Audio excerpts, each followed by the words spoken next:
Hello. So my name is Dr. Niket Kaisare from Department of Chemical Engineering at IIT Madras, and I am going to deliver essentially 40 lecture series on computational techniques. This topic is also known as numerical methods. In the first module, basically I will give the overall introduction to this particular topic. Okay, so first let me just give you some details about myself. My name is Dr. Niket Kaisare. As I said, I am from chemical engineering, and my research interests essentially involve looking at catalytic microreactors, fuel processing, fuel cell systems, multi-scale optimization, multi-scale modeling, and process control. So essentially what I do for my research is look at models for various small scale systems, and basically I use computers in order to get the results numerically from these systems. So one of the most important aspects of my research is using these numerical methods within a computer framework in order to understand how the actual systems behave in the real life. So that's the kind of research interests I have, and that's really the background why I am doing this computational techniques course. These computational techniques or numerical methods or whatever you would want to call it, essentially they are ways to do the computation which are otherwise tedious. We can use the computers in order to simplify the job for us, and their popularity essentially has come out because of the popularity of computers and cheap computing. About this course, again this course is designed to give an overview of computational techniques of interest to engineers. So that's really the key word over here.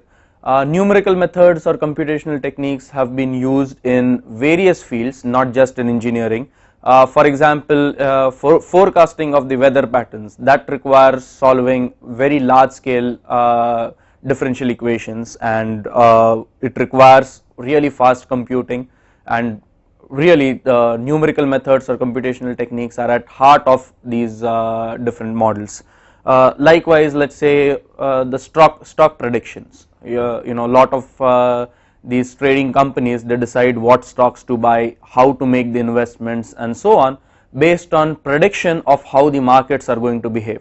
Okay, so the numerical techniques are used over there as well.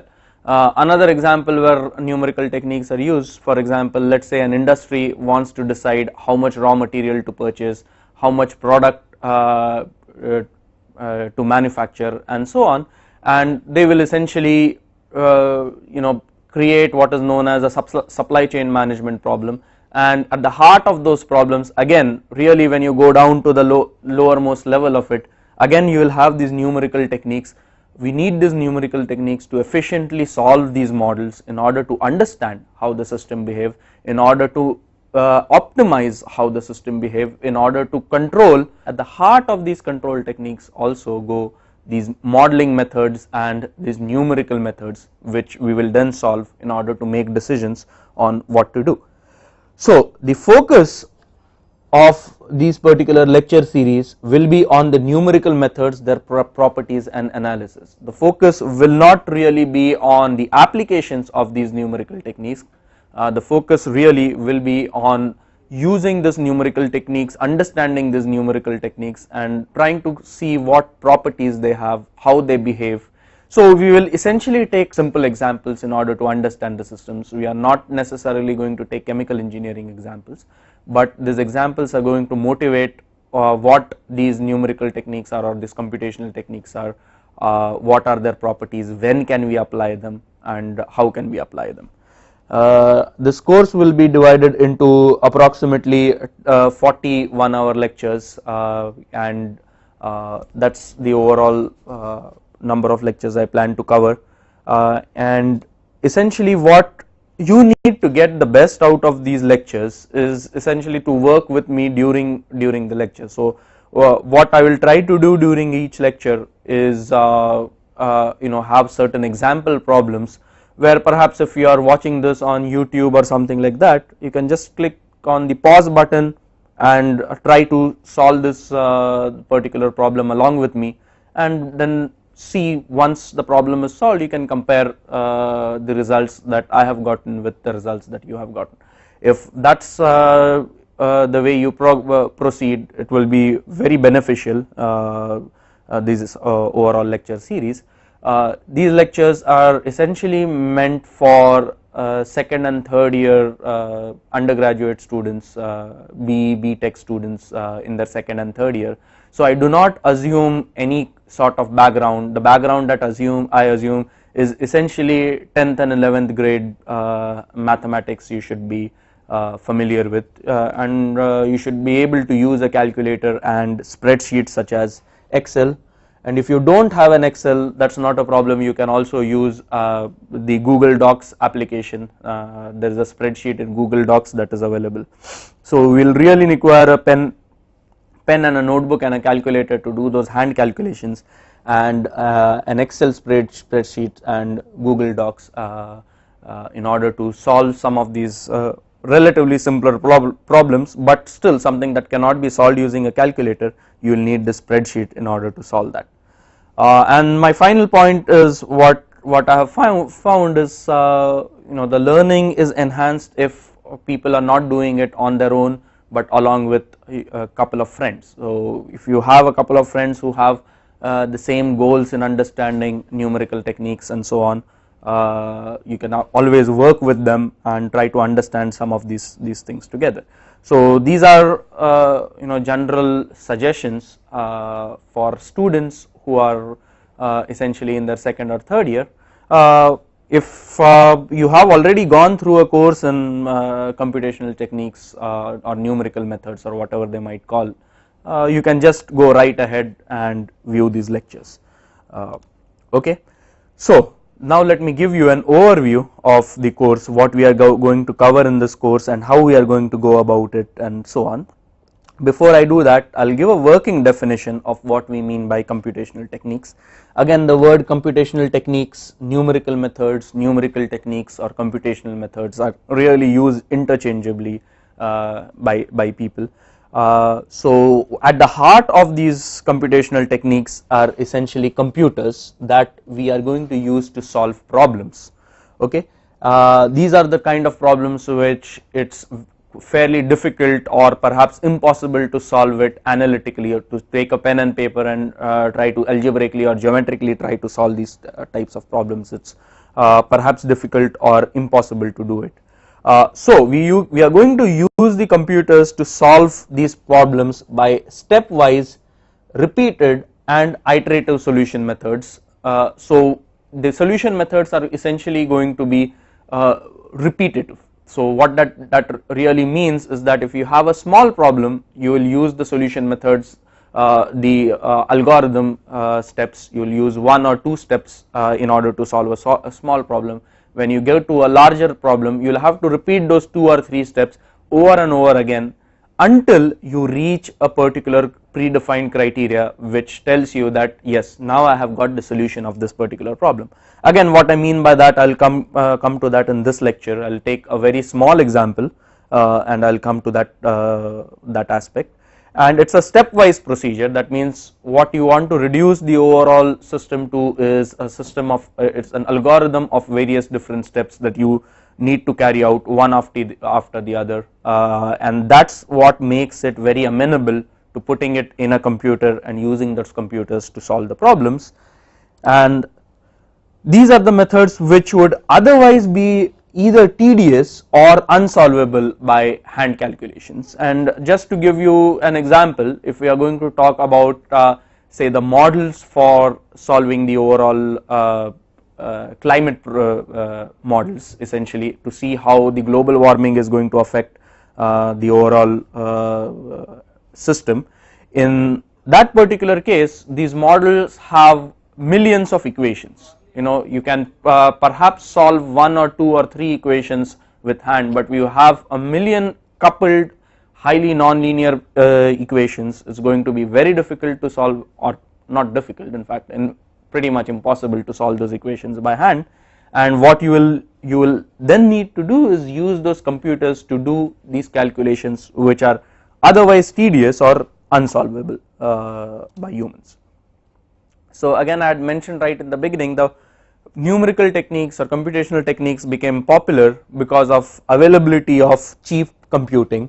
So over about the last 25 years or so, essentially computers have become very inexpensive, and pretty much every home has a computer these days, and essentially that is what has led to the popularity of these computational techniques.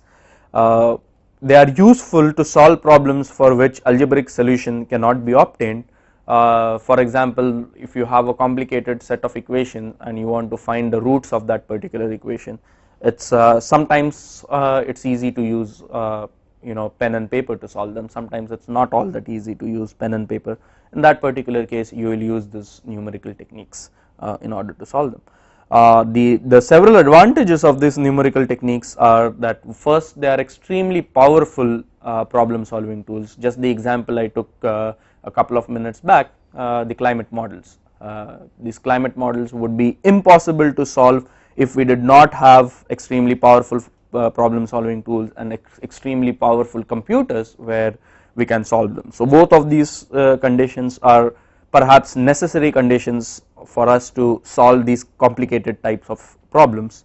The second advantage is that the commercial softwares and packages are nowadays readily available, which are suitable for certain type of applications. They need not be general purpose. And the final advantage of these numerical techniques is that they can provide additional insights into various engineering problems. For example, how you can provide insights is you solve this particular problem using some of these numerical methods, and you tweak these problems in order to understand what are the physical reasoning behind how these things, how this particular equipment or that particular reactor behaves. So what really the numerical methods allow you to do is they allow you to look at your experimental system in a more closer way and try to understand why the system is behaving in a particular way, and try to analyze all those results in a better manner. Okay, so that's what really the aim of using a numerical technique is going to be. That is not something that this particular course is going to focus on. We are going to focus on understanding these numerical techniques itself. Now I will just give you a historical perspective of behind these numerical techniques. So although the popularity of the numerical techniques can be essentially be attributed to computing and computers, but the use of the philosophy behind numerical techniques comes almost 2000 years before even the first computer came into existence. Okay, and perhaps arguably the oldest numerical method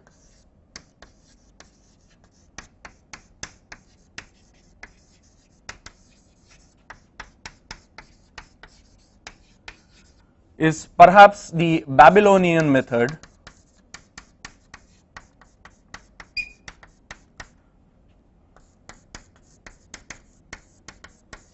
to find square root of 2. Okay, nowadays finding square root of 2 is fairly simple. What you do is you take a calculator and just punch a couple of keys, and you will get the square root of 2. If you go back, this is about approximately 1750 BC.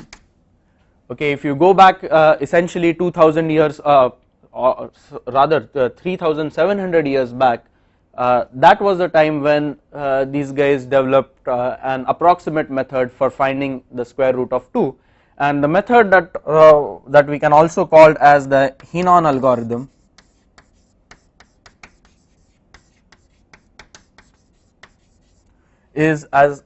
goes like this. Let's say we will start with some approximation of, we'll call this particular variable as x. We'll start with certain approximation, say x equal to 0.5.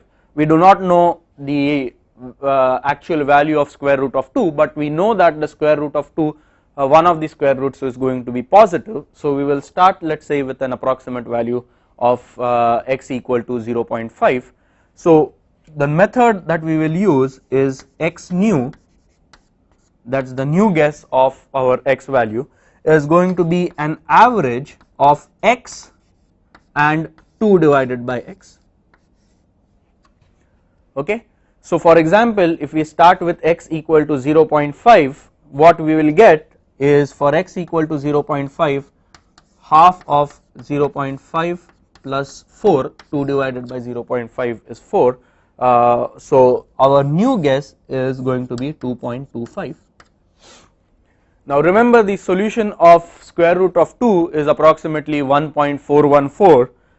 If you look at this particular value, or if you look at this particular value, both these values are pretty far away from the actual value of 2. The actual value of 2 to up to 3 digits after the decimal, we can say, is 1.414, and neither of these values are close enough to this value, to the actual value. So what do?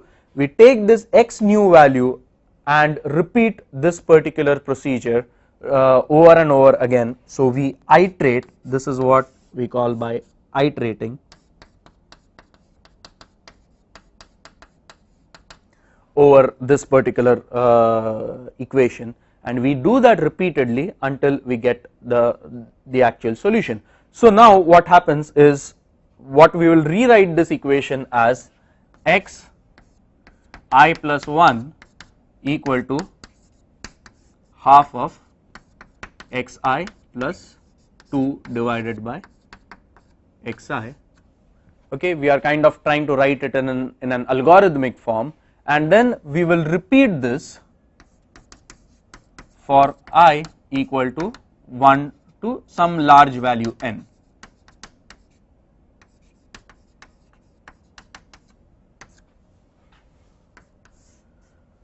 Okay, and this overall process is what is known as an iterative method,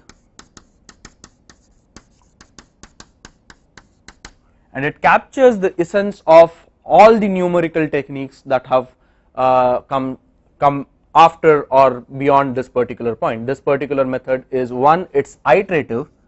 The second thing is that this method gives you an approximate solution.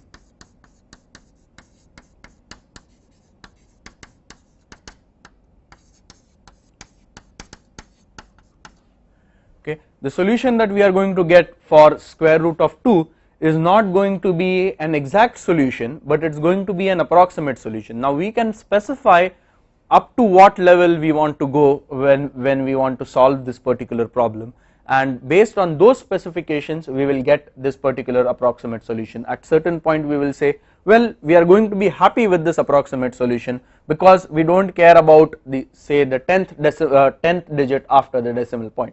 So we are essentially going to say we are going to be happy if we get the solution accurate to the 10th decimal place. I will take this example again in a couple of minutes, but let's proceed with the overall historical perspective about square root of 2. What the Henon algorithm is, it's an iterative algorithm and it gives you an approximate solution. In India we had this Sulba Sutra.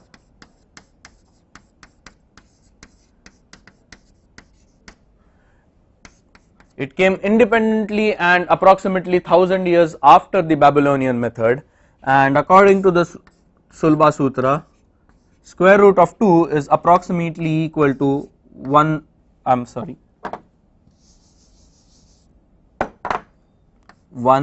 plus 1 by 3 plus 1 by 3 multiplied by 4 plus 1 by 3 multiplied by 4 multiplied by 34. Okay, so this was the Sulba Sutra. It came approximately in 600 BC, and this is the approximate value of square root of 2 that the Sulba Sutra gives you. Now this particular method is what is known as a direct method. Okay, why it is direct is because there is no iteration. You are not going over this particular equation again and again. You are taking one equation, plugging in those values, you will get the final solution, and that's why it's a direct method. but again the solution is not a true solution, but it's only an approximate solution.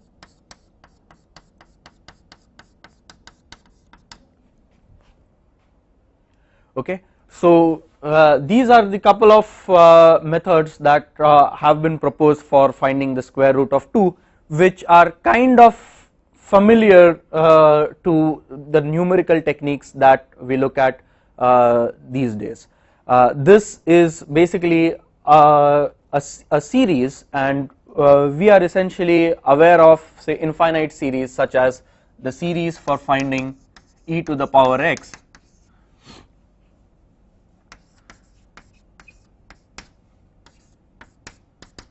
and e to the power x is 1 plus 1 by 1 plus x plus x square by 2 factorial plus x cube by 3 factorial and so on, and it's an infinite series.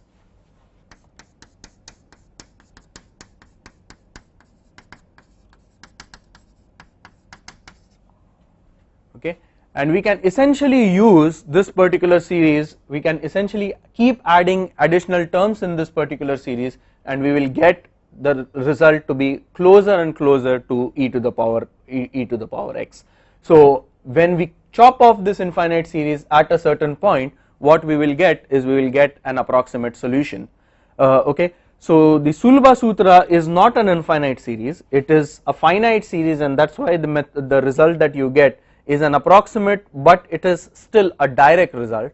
But the methods that are going to use infinite series, which we will look at during this particular course, we will end up getting we will end up getting an approximate solution, but we will have to iterate on this infinite series, or each time add an additional term in this infinite series and decide whether we are happy with the quality of the solution or whether we need to proceed further and further with additional terms. And the most popular infinite series in this particular course is going to be the Taylor series,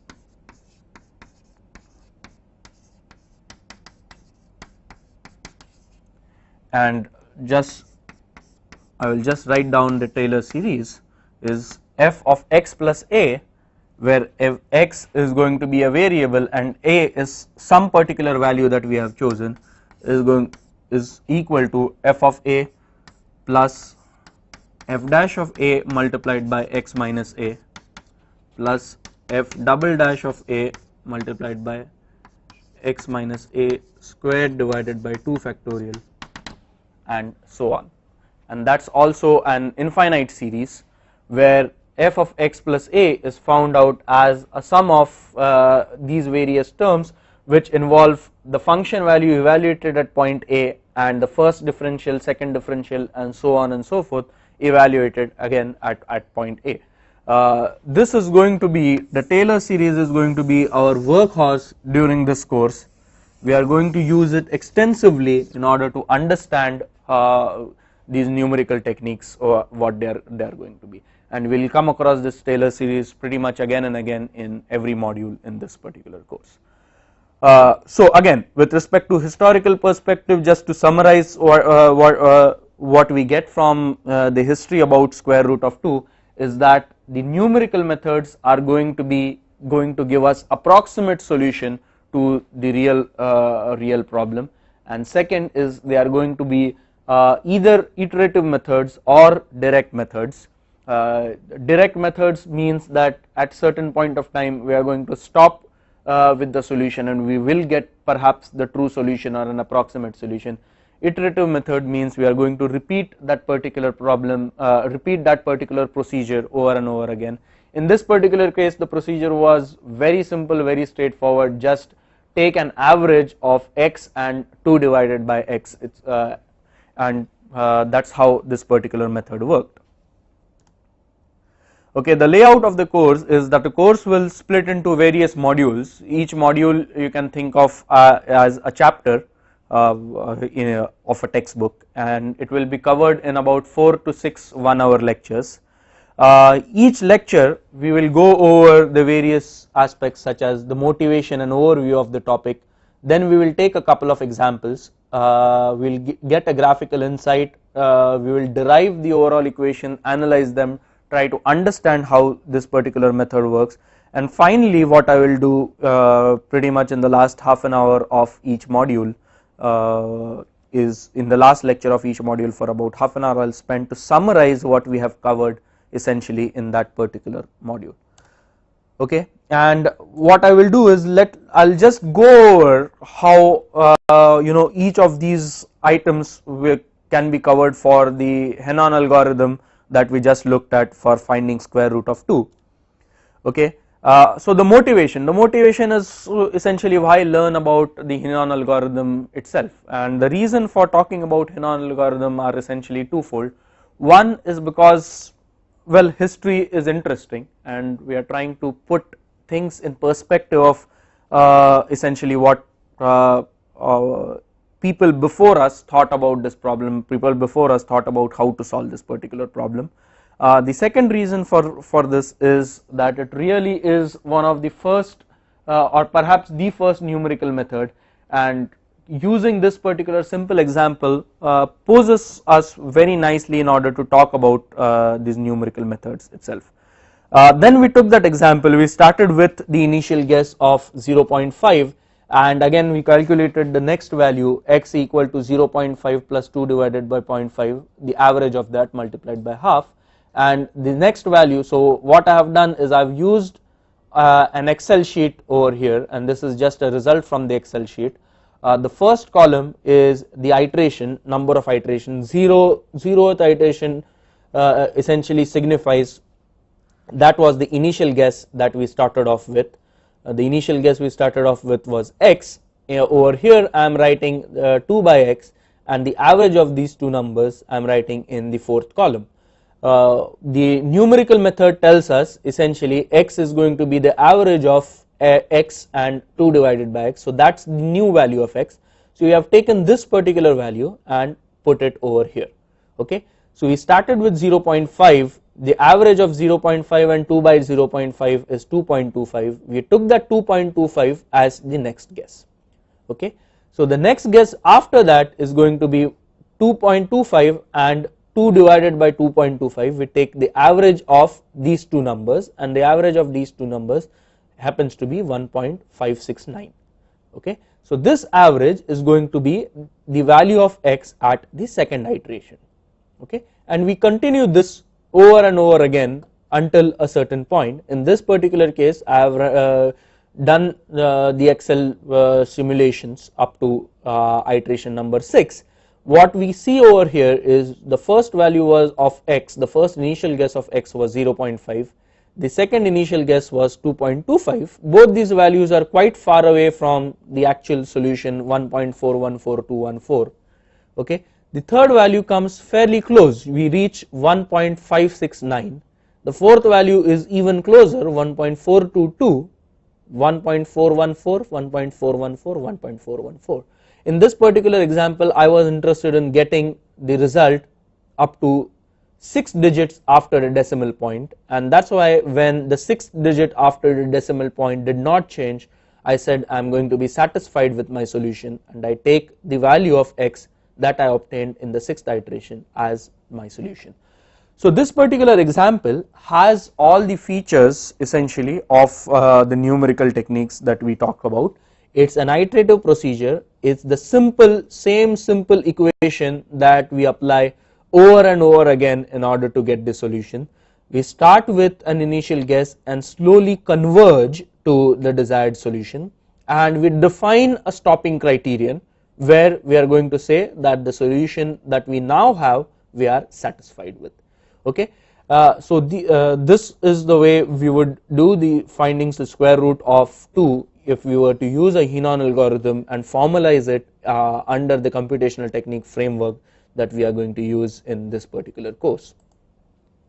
Now let us look at the graphical insight. What I show over here in the blue curve over here is essentially how the value of x behaves. So if I go back to the previous slide, this value of x I am plotting as the blue curve, and this value 2 divided by x I am plotting as the red curve over here.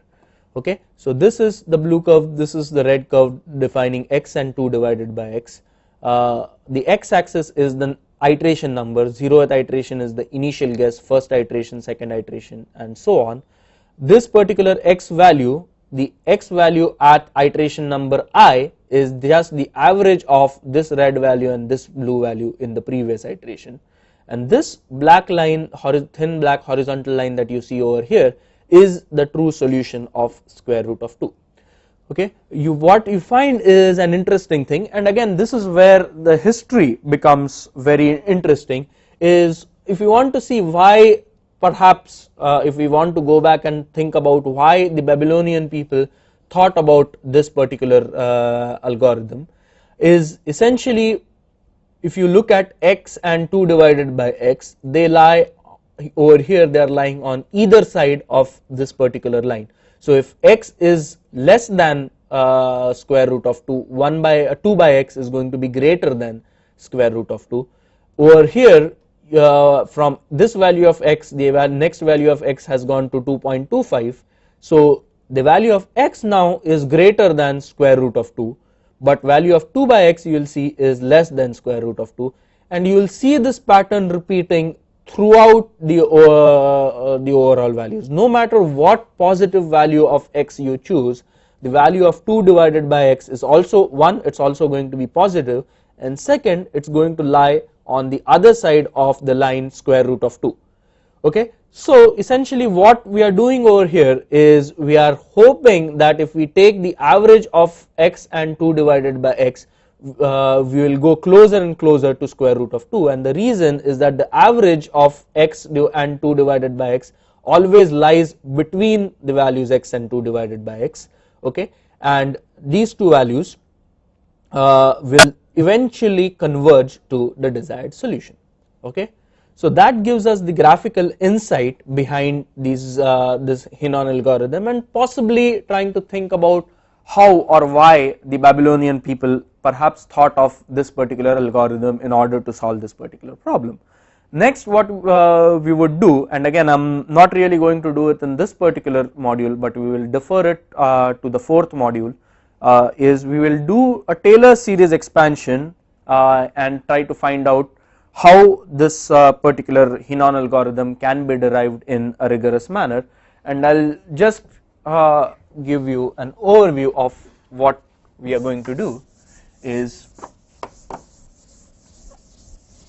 essentially we want to find the solution x equal to square root of 2. We will square both sides, and then we will be able to write x square equal to 2, and that equation we can write it out as x square minus 2 equal to 0. If we call this particular guy as our f of x, this problem has now reduced to finding out where the particular line f of x is going to cross the x axis. Okay, so that's the problem that we have reduced to, and then we will use this Taylor series expansion that I spoke about over here. So we will use this particular Taylor series expansion around any point a, and then we will try to find out how this particular Henon's algorithm is going to behave from a numerical perspective. Okay, we will do that in the fourth module, but the overall point is that each module that we are going to take is going to have essentially we are going to cover an analysis. Lot of it is going to be based on relatively simple problems, trying to analyze the particular method and try to see what does that particular method, what are those properties of that method, and so on and so forth. Okay, and that is what we are going to do in this particular course. And finally, at the end of each module, I am going to summarize what the module says. Okay, so what I am going to do next is take up a tutorial of Microsoft Excel to show how you can use Microsoft Excel in rest of this particular course. I will just go over a quick presentation that I have made on using Microsoft Excel. So when you open Microsoft Excel, this is the kind of the overall window that will open in front of you. This is the Microsoft Excel window, it is called the worksheet, At the bottom you will have the list of all the sheets that are available. At the top this is the menu bar, and this is what is known as the ribbon, as I have shown in the next particular slide. So this is the menu bar. As you can see, the various menu options, the home menu option tells you various things about cutting and pasting. This particular guy tells you allows you to change the fonts. Over here you have various formatting for the numbers, so on and so forth. The other menu that will be useful for us is the formulas menu, and the final menu that will be useful for us is the insert menu, when we are going to insert any figure in this Microsoft Excel. This particular sub menu is called a ribbon in the Microsoft Excel, and this is a fairly self-explanatory stuff when you actually open up a particular menu bar. This gives you the various options under that menu bar. And finally, as I told earlier, at the bottom you had the various tabs for the worksheet. Over here what is showing is there are 3 different worksheets. The worksheet that is currently active is what is called sheet number 1. Okay. The next thing that I want to point out to you is that the worksheet contains nothing but a range of rows and columns. So the columns are named as A, B, C, D, E, F and so on, and the rows are numbered 1, 2, 3, 4, 5, 6 and so on. Okay. This particular guy over here is the current cell. This current cell is represented as C, the column C, and row 4. The location or the name of the cell is located over here. So this tells you the current active cell, this particular guy over here. Okay. And as you start entering anything into the cell, you will also be able to see it in this formula bar. Okay. Any numerical formula and so on you will be entering in the cell, and you will be able to see this in this particular formula bar. What we are going to do is take a look at how we enter numbers, how we enter statements and words, letters and so on, as well as how we do computations in Microsoft Excel. And this particular cell, this cell C4, is called the active cell. So if you have Microsoft Excel that is installed on your machine, you will probably have a shortcut on your desktop. You can double click that shortcut and you can go to Microsoft Excel. If you do not have Microsoft Excel, the other options that are available to you include the OpenOffice. So OpenOffice has a worksheet which is very similar to Microsoft Excel, and the third option that is available to you is using the Google Documents. In Google Documents you have the worksheet or the spreadsheet documents. The spreadsheet documents works very similar to the way Microsoft Excel does, at least for the examples that I have looked at. But the whole idea over here is to promote this learning of this computational techniques using this Microsoft Excel, or using any kind of a worksheet equivalent to Microsoft Excel. So let me double click this and it will open a worksheet in Microsoft Excel. Okay. So this is the worksheet, which looks very similar to what we have seen earlier. Now one of the things we can do is, we want to select the entire rows and columns, we can click and press at the top and the entire row and columns will be selected. If we want, we can increase the width of each row or width of each column, and let me just go ahead and increase the width of each column to 100 pixels. Okay. The width now it shows as 100 pixels, and you will see that the overall width of this particular worksheet has increased. Next thing that I am going to actually do is just select a few rows and columns and just increase the font size from 11 to a larger font size. Let us say we will make this font size as 18, so that anything we write will be visible to us. Okay. Now I will start typing in the current row A1. A1 is the current row. Let us take some examples in MS Excel. Okay. And I press enter, and this is what I get in this particular cell. Okay. If you look at the formula bar, whatever we have written over here appears in the formula bar, and this is the overall thing that appears in that particular cell. Okay, as you will find that the amount of material that we have put in this cell exceeds the width of this cell. So what we will do is we will go over to multiple cells and we will just merge the cells. The cells can be merged by using this merge and center button that we have over here, or right clicking on this and clicking on format cells, and format cells, go to alignment and click on merge cells, and this will merge all the cells.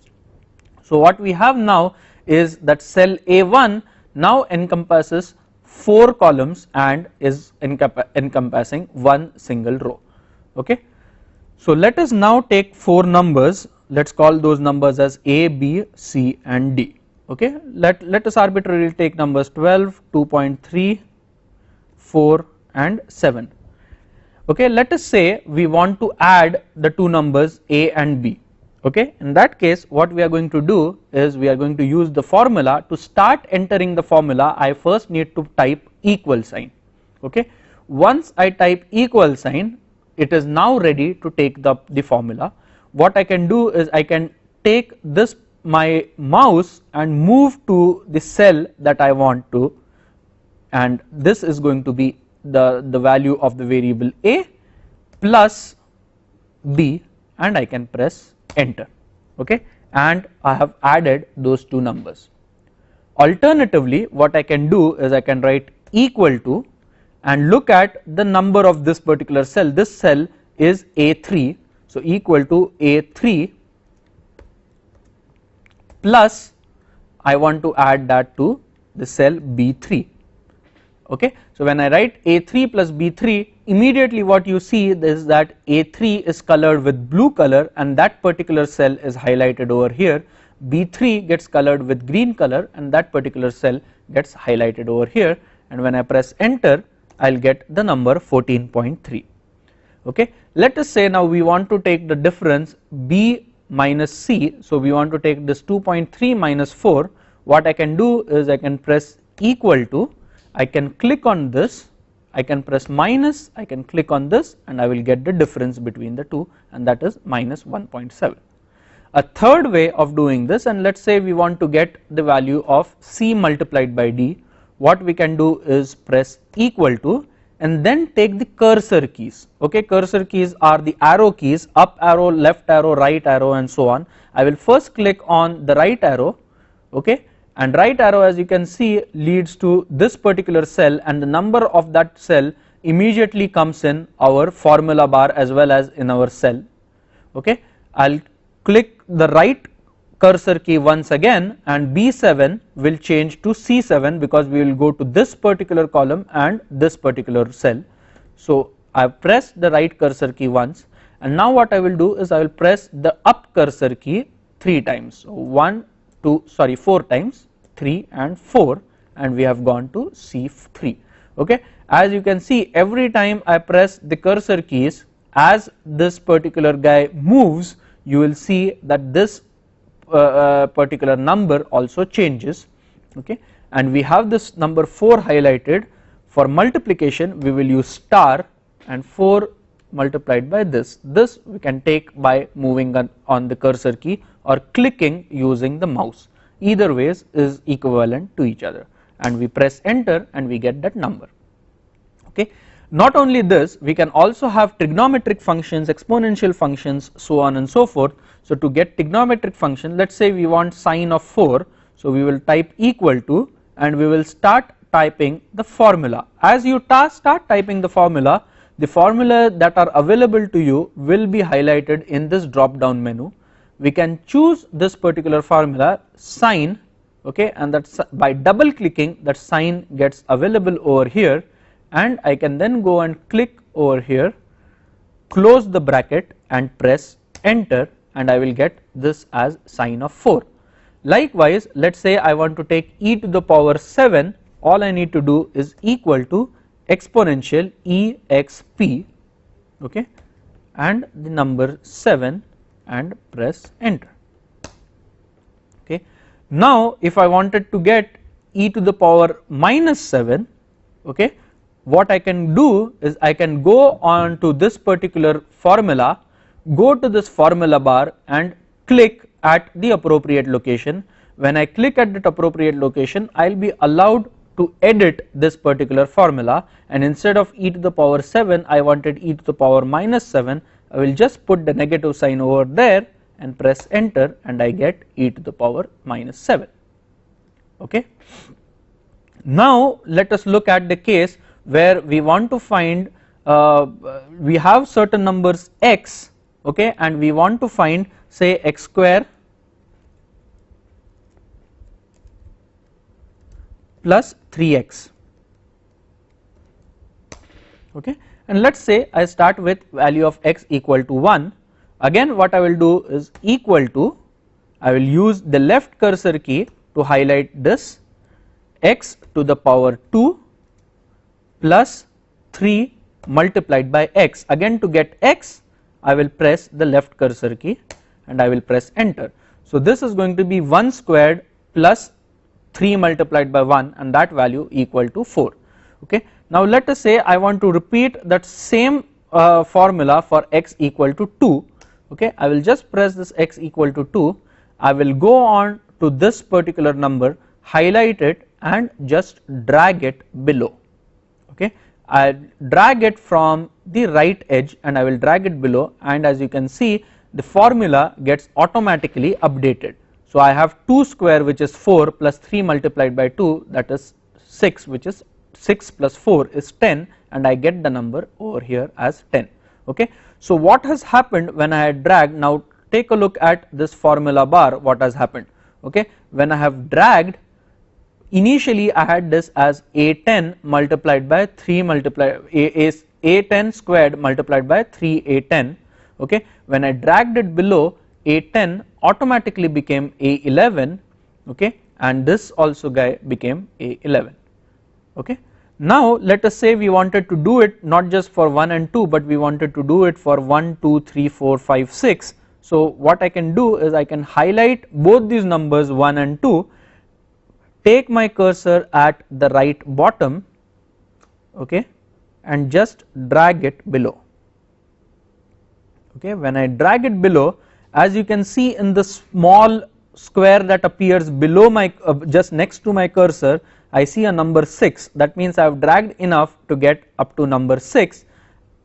Excel has automatically filled in all these numbers. Okay. Now what you can do is take this and again drag it below, and you will get this formula that is repeated at each time. Okay.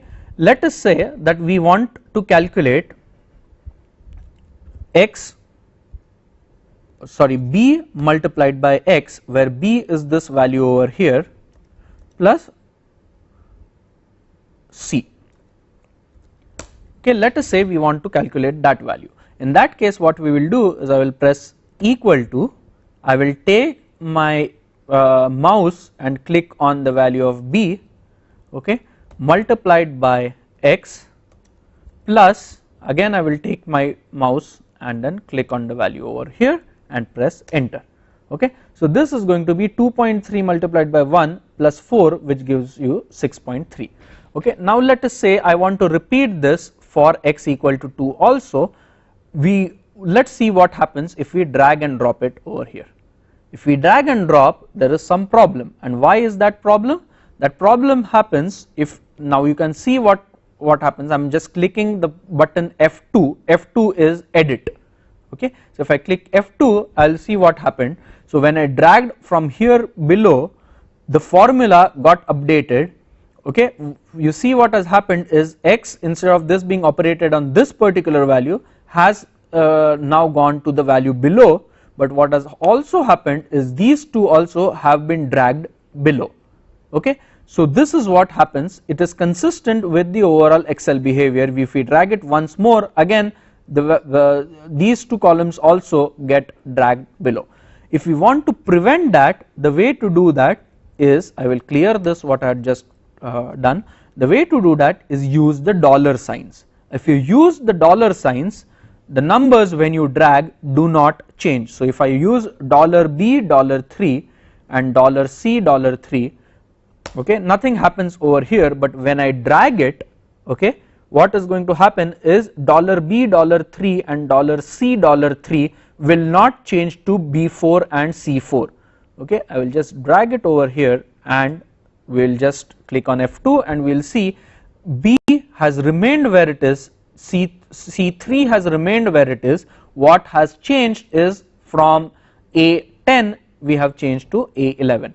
So dollar makes Excel keep the cell numbers as it were in as when we had entered in the formula, and then what we will do is click at this particular edge and drag it below so that these numbers get repeated for the entire column. Okay, so this is what we get when we do this for this straightforward exercise. This is the list of topics that we will be covering in this course. The first module is this particular module. It's just the introduction of numerical techniques. In the second module we will look at computation, the numerical representation in the binary system, error analysis. As I said, the numerical methods are all going to be essentially approximate methods for solving these problems, and because they are approximate methods, there are going to be errors associated with approximation of that solution, and what those errors are and how those errors propagate in these numerical techniques we will cover. We will give a brief overview of that in module 2. In module 3 we are going to look at linear systems of equations. Essentially we want to solve the problem of finding the intersection of 2 straight lines or 3 straight lines and so on and so forth. That is what will be covered in module 3. Module 4 is going to cover solution of algebraic equations. You just got a very brief overview of what we are possibly going to cover in module 4. An example of a nonlinear equation is x square minus 2 equal to 0. In this particular case we want to find out the solution of that particular where that particular curve x square minus 2 intersects the x axis. In module 5 we will look at regression, also called curve fitting and interpolation. So if we have say 10 data points of x and y, what's the best straight line that can pass through these 10 data points? Again, it's something that we have you have perhaps encountered in your high school or first year classes. We are going to take a look at regression and curve fitting in a more formal setting. Module 6 is going to cover differentiation and integration, using numerical methods to do differentiation and integration for really complicated problems. Module 7 and 8 are going to cover ordinary differential equations and how to numerically solve these ordinary differential equations. Module 9 is going to cover partial differential equations. It's only going to give an overview of how to solve the partial differential equations. That's where I end the first module on introducing this particular topic. Next lecture onwards we will cover computational and error analysis for this system. Okay, thank you.